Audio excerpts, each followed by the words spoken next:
Адахан Кимсанбаевичке берилет. Руслан мырза, өткөндө ушундай бир суроо туолду эле да, сиз мындай бир детальдаштырып айтып берсеңиз. Сиз жалпы дүңүнөн айттыңыз да, 25 миллиону карыз, 25 миллиону грант. Ошол грант кай жака жумшалат? Канча жылга жумшалат? Кай максатта жумшалат? Карыздар болсо кайсы жака кетет? Анын эрежелерин бир жерде жазылып турат, эрежелери. Бирок жана көпчүлүк учурда айтып атпайбызбы? Карыз дегенден коркпошубуз керек деп. Карыздын ар кандай түрлөрү болот? Ошону мындай бир жандырмагын чечсеңиз. Жарайт. Урматтуу Адахан Кимсанбаевич, бардыгы болуп бизде 50 миллион доллар болуп атат. Бул акчанын бардыгын биз 1 миллиард 300 бала саруу ГЭСин курууга берилип атат. Бул бюджеттик кредит чакан ГЭСке берилет. Андан башка 3 миллиард бул тиги жыйында айттым элем, 3 миллиардты бул Баткен областына турукташтырууга бөлүнөт. Эми ушул жерден токтоңуз. Урматтуу кесиптештер, мен сиздердин көңүлүңүздөрдү ушул 3 миллиарддын тегерегине бургум келет. Канча күн башта Акыл Жапаров барып 3 миллиард бөлүндү деп жар салды Баткенде. Туурабы? Канча убакыт өттү ошондон бери? Бул 3 миллиардтагы каралып аткан капиталовложение аркылуу деп атасызды. Ошол Баткен областын кайра калыбына келтирүү үчүн биз 3 миллиард бөлүп бердик деп жарыя кылды. Ааламга дүң этти. Баарыбыз уктук аны. Ал кайсы каражаттан бөлүп берди? Муну такташ керек экен, бирок менин оюмча бул 3 миллиард азыр 3 миллиардтан биз 1,5 миллиардын бергенбиз, 1 миллиард 600 бергенбиз, 1 миллиард 400 калган. Азыр ушу турукташтырууга акча. Анан сиз азыр айтып атпайсызбы? Биз ушунан түшкөн акчанын 3 миллиардын беребиз деп атасыз. Айтып атасыз, азыр жарымын берип койгонбуз. Кимге ишенели биз, айткылачы. Адахан Кимсанбаевич, биз эми убакыт өтүп атат, кыш мезгили келип атат, ошол үчүн эртерээк башка бир чыгымдардан бөлүп, аны толуктайбыз да. Азыр ушу Баткен областына биз өтө зарыл болгон Баткен областына көңүл бурулуп атат. Руслан мырза, анда барып ошол кабинет министринин жетекчисине айтып койсоңуз. Бөлүнө элек нерсени бөлдү деп жар салбасын. Бериле элек нерсени бердик деп жар салбасын. Мына ошол Баткен областындагылар айтып атат.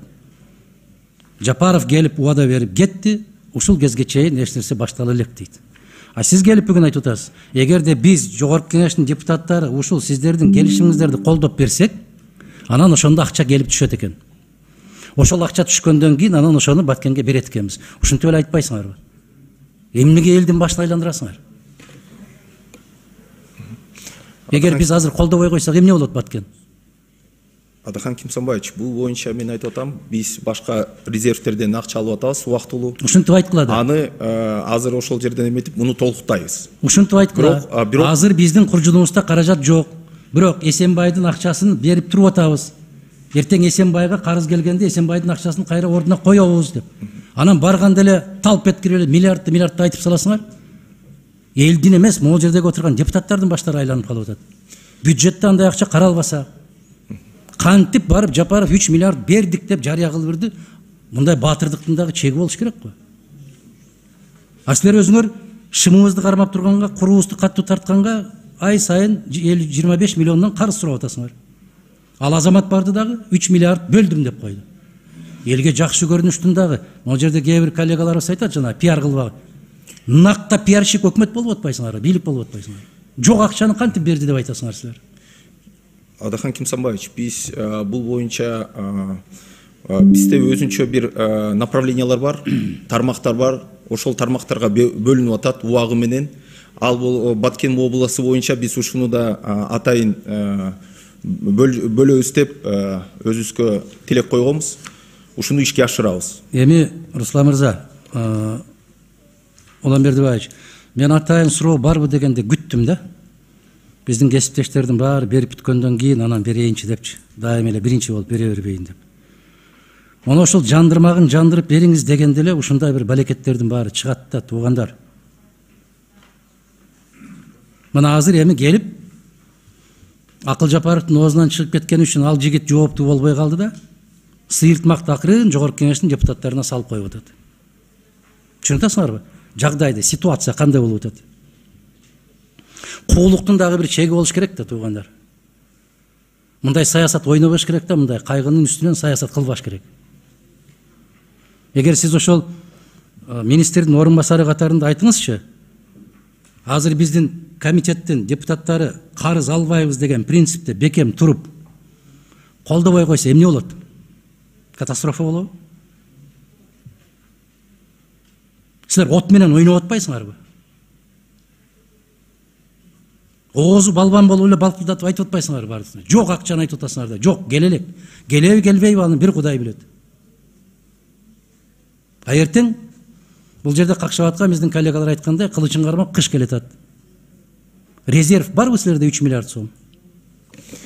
Адахан Кимсанбаевич, бизде бул боюнча биз өзүбүз тилек кылганбыз. Ушуну 3 миллиардтын Баткен областына жөнөтөбүз. Качан тилек кылдыңар? Анан буга чейин өзүбүздө өзгөчө резервтер бар. Канча? Алар башка тармактарга каралган. Канча резерв бар? Бирок Адахан Кимсанбаевич, эгерде бияк болбой муну колдобой койсоңуз, биз башка резервтерден акча табабыз. Канча бар айтыңыз? Бирок азырынча мен оюмча ушу Баткен областына жардам бериш керекпиз деген оюмда. Жардам беребиз деп отурат, ушул жердеги бардык депутаттар жардам беребиз деп отурат. Бирок ошо жардамдын шартын бизге айтыңыз деп атабыз биз. Силерде канча резерв бар азыр? Өкмөттүн канча резерви бар? Мен так сумманы азыр сизге айта албайм. Ким айта алат? Эгер жазуу түрүндө берем, эгерде макул болсоңуз. Резервиңер жок. Ачык эле айтып коюш керек да, Руслан мырза. Резервиңер жок. Чөнтөгүңөр тешик. Ач кыйкырык салып аткан көрсөтмөлөрүңөр жок, көрсөткүчкө жеткен жокпуз. Ааламды алдына таштап коюп кетип баратабыз деген сөзүңөрдүн баары турмушта далилденбейт. Анын баары куру сөз. Эптеп азыр жогорку кеңеш ушуну колдоп берсе, бирөөнөн барып карыз алып келсек, ошо карыз менен барып үстүн жапсак. Тажикстан тарапка канча доомат койдуңар? Ошо калпына келтирүү боюнча. Адахан Кимсанбаевич, бул боюнча мен кыскача бул Азия өнүктүрүү банкы бизге берип атпайбы? Бул биз 50 миллион доллар алып атпайбызбы?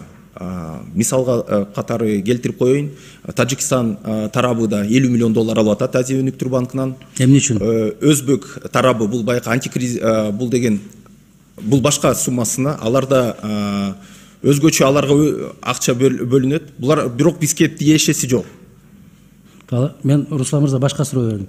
Тажикстан тарапка канча каражат доо койдуңар? Же өткөндөгүдөй кылып биз кыйынбыз, өзүбүз курабыз, силердин керегиңер жок, жардамыңарды албайбыз деп куучлендик кылып койдуңар? Канча доомат койдуңар? Бул боюнча комиссия иштеп атат. Комиссия бүткөндөн кийин айтабыз. Күмөн. Рахмат.